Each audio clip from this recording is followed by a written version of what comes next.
तेजस्वी यादव यह समझ लिए थे कि वो सीट हमारा है, वो वोट हमारा है। तो हवा में जिस तरह तैर रहे थे, हवा ने उनको उड़ा दिया। एनडीए गठबंधन में चिराग पासवान जी होते, इस बार 25 मिला, उस बार 22 मिलता उनको। राजन तिवारी की रणनीति भी काफी कम है। गोविंदगंज की महान जनता, देवतुल्य जनता ने मेरे भाई को आशीर्वाद दिया। जो मान सम्मान प्रतिष्ठा हमको गोविंदगंज ने दिया है, उसको मैं अपने जीते जी नहीं भूल सकता। जिसका परिवार नहीं संभलता वो बिहार क्या संभालेगा भाई। वो बेटी अपने पिता को किडनी देकर जीवन दान देती है, उसी बेटी को घर से बेइज्जत करके निकाल दिया था। नमस्कार, आप देख रहे हैं ब्रेकिंग बिहार। अभी हमारे साथ हैं भारतीय जनता पार्टी के नेता और पूर्व विधायक राजन तिवारी। जिस प्रकार से अप्रत्याशित जीत, हालांकि लगातार आपको हमने कहा है कि हमारा भी आंकड़ा 160-165 जा रहा था, 200 पार का हमारा भी आंकड़ा नहीं था। वैसे में इस बार जो एनडीए ने जो प्रचंड जीत हासिल की है, इस विषय पर बात करेंगे। राजन तिवारी जी, क्या आपको आशा था सर? 100% आशा था 200 पार होगा। कारण क्या रहा? चंपारण में भी आपने देखा, मोतिहारी में देखा।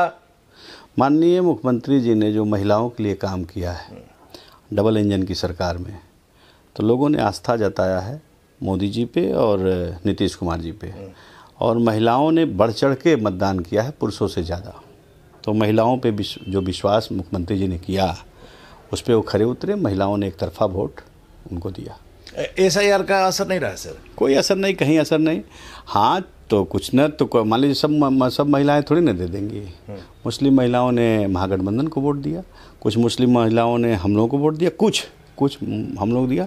लेकिन भारी पैमाने पे पिछड़े, अति पिछड़ी, दलित, महादलित और अपर कास्ट की जितनी महिलाएं थी, सब लोगों ने सर, कई दशक का आपका राजनीतिक जीवन है, बिहार से लेकर यूपी तक आपके जो जलवे हैं, आपका जो नाम है, लेकिन आपने देखा था इस प्रकार का बिहार में मतदान इतना ज़्यादा परसेंटेज?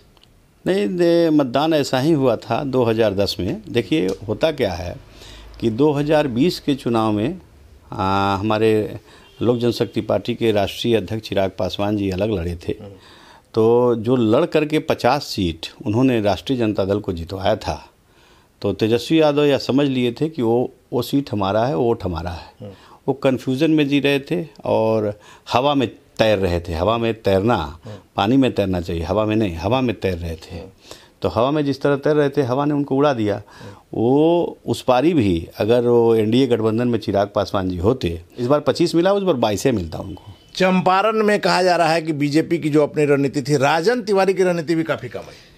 देखिए, हमारे भाई साहब चुनाव लड़ रहे थे और पूरी शिद्दत के साथ, पूरी निष्ठा के साथ मैं क्षेत्र की जनता के बीच में लगा रहता हूं, और जनता के बीच में मैं 365 दिन काम करता हूं।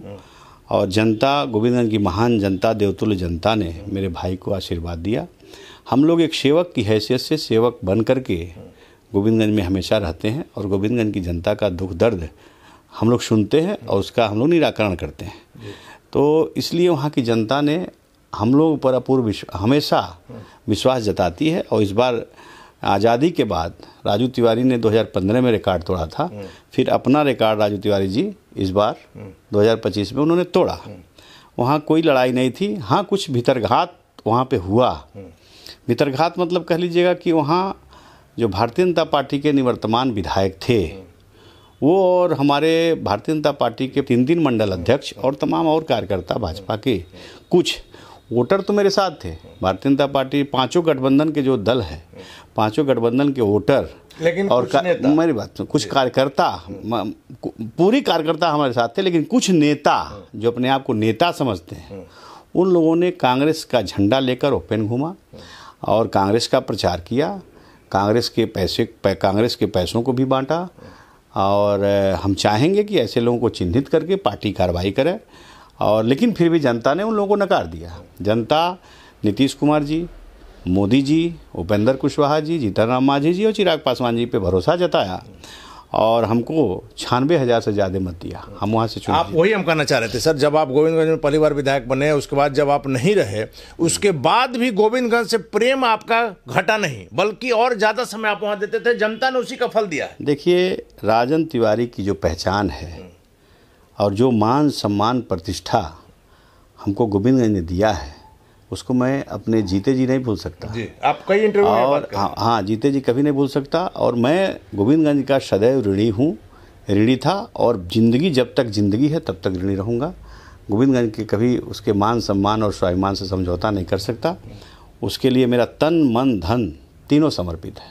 तो भीतरघात करने की संभावना बनी, भीतरघात करने वाले कुछ लोग अपनी जात दिखाए, लेकिन आपकी रणनीति और गोविंदगंज जनता का प्यार सब पर भारी पड़ा। सब पर भारी पड़ा। देखिए, चुनाव हमको भी लड़ना था, नरकटियागंज से हम लड़ना चाहते थे, पार्टी ने टिकट नहीं दिया।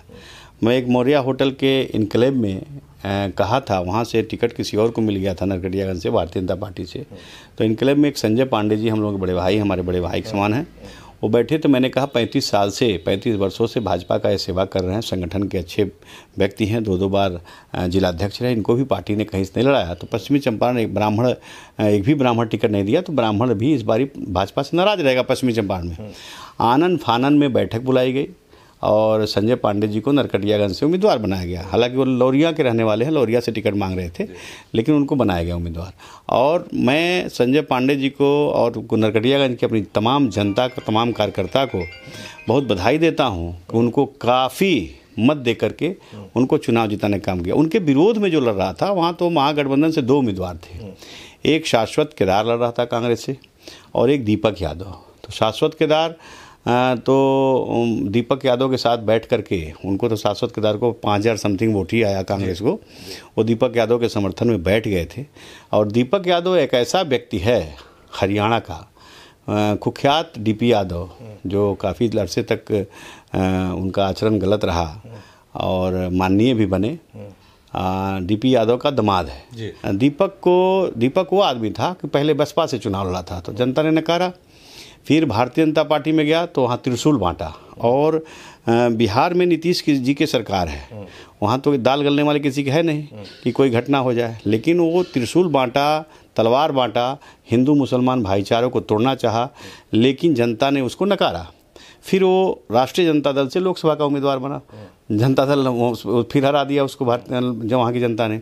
फिर विधानसभा का पैसे के बल पे विधानसभा का भी चुनाव में टिकट लेके आया, लेकिन जनता ने उसको उसकी औकात दिखा दी, मुंह में काली खोद करके। वो क्या करता है, उसका चीनी मिल है वहाँ बगहा में, तिरुपति चीनी मिल है, और तिरुपति चीनी मिल में वो घटतौली करके हमारे ही चंपारण के किसानों को ठगता है, और वो पैसे कमा करके, वो धन उपार्जन कर करके और हमारे ही जनता को ठगने का काम करता है, और वही पैसे ठग करके उसी से टिकट खरीदता है और चुनाव लड़ता है। तो जनता ने उसको, अब उसका हैसियत मतलब क्या कहें, जनता ने दिखा दिया कि धन बल नहीं चलेगा। तो जनता के बीच में है। और मैं नरकटियागंज और गोविंदगंज दोनों महान जनता, देवतुल्य जनता को बहुत धन्यवाद, बधाई देता हूँ कि दोनों जगह पर उन्होंने भारी मतों से चुनाव जितवाया। पूरे चंपारण को मैं बधाई देता हूँ। देखिए, कहने वाले तो बहुत अपने आप को कहते हैं कि चाणक्य और भीष्म पितामह, किसी का कुछ नहीं। ये वोट नीतीश कुमार जी का है, मोदी जी का है, चिराग पासवान जी जीविका समूह का है। हाँ बिल्कुल, नहीं, हम जीविका समूह का भी है, जो घोषणाएं सरकार की वो पूरा की। लेकिन सर, आरजेडी के बड़े नेता कह रहे हैं, कल ही जो तेजस्वी ने मीटिंग बुलाई थी, कि जीविका समूह की दीदियों को जिस प्रकार से 10,000 रुपया दिया गया, इसी का असर है। ऐसा चुनाव के समय नहीं करना। मेरी बात सुने, सरकार जो घोषणा करती है उसे पूरा करती है। अब इन लोगों के हाथ में कुछ लगा नहीं तो कुछ बोलना चाहिए ना। धोबिया पाठ से पटका गई सरकार, ये विपक्ष, तो सरकार के ऊपर दोषारोपण। सर, आपने कहा कि 200 पार हम लोग, मेरा आकलन था, आपको ये आकलन था कि महागठबंधन का यह दुर्गति हो जाएगा? महागठबंधन का ये दुर्गति पहले भी हो चुका है। 2010 में नीतीश कुमार, इस बार मेरी बात सुनिएगा, 2010 में नीतीश जी के नेतृत्व में चुनाव हुआ था, 22 सीट आई थी महागठबंधन को। उस समय कहा जाता था कि बाद में लालू जी को नीतीश ने समाप्त किया और नीतीश ने जिंदा, फिर नीतीश कुमार जी ने समाप्त कर दिया लालू यादव जी के परिवार को। जिसका परिवार नहीं संभलता वो बिहार क्या संभालेगा भाई? बड़ी बात यह है, जिसका परिवार, जो बेटी अपने पिता को किडनी देकर जीवन दान देती है, उसी बेटी को घर से बेइज्जत करके निकाल दिया जाता है। रोती हुई बॉम्बे तक चली गई, गला उसका अवरुद्ध हो गया। वो सुनने के बाद लगता है कि बेटियों का कितना ही लोग सम्मान करते हैं, माताओं बहनों का कितना सम्मान करते हैं। अपमान हुआ बेटी का, हमारे बिहार की बेटी का अपमान हुआ। इसको जनता देख रही है। अब तो यादव भी, उनको यादव बाहुल एरिया में भारतीय जनता पार्टी और हमारा गठबंधन जीता है। दोस्तों, यादव बाहुल एरिया में हमारा एनडीए जीता है। चलिए, एक आखिरी सवाल है सर, जिस प्रकार से प्रचंड जीत मिली, आपके भाई जो चिराग पासवान की पार्टी लोजपा के बिहार के प्रदेश अध्यक्ष भी हैं, मंत्री बनना उनका तय माना जा रहा है। माना जाए कि इस बार जो घोषणाएं हुई है Bihar first, Bihari first vision में जो है, वो सारा चीज लागू होगा? देखिए, हमारे भाई साहब क्या बन रहे हैं नहीं बन रहे हैं तो मुझे नहीं मालूम। ये तो मुख्यमंत्री जी का अच्छी चीज़ है और ये एनडीए का भीतर अंदर का मामला है। ऐसी बातें चल रहा है, लेकिन एनडीए का अंदर का मामला है, उससे मैं नहीं जानता और ना मैं उसे उजागर कर सकता हूँ। और लेकिन मैं आपको बता दूं कि नीतीश कुमार जी वो व्यक्ति हैं कि जो कहते हैं वो करते हैं और जो जनता के हित में रहेगा वो बिहार में वो काम करेंगे।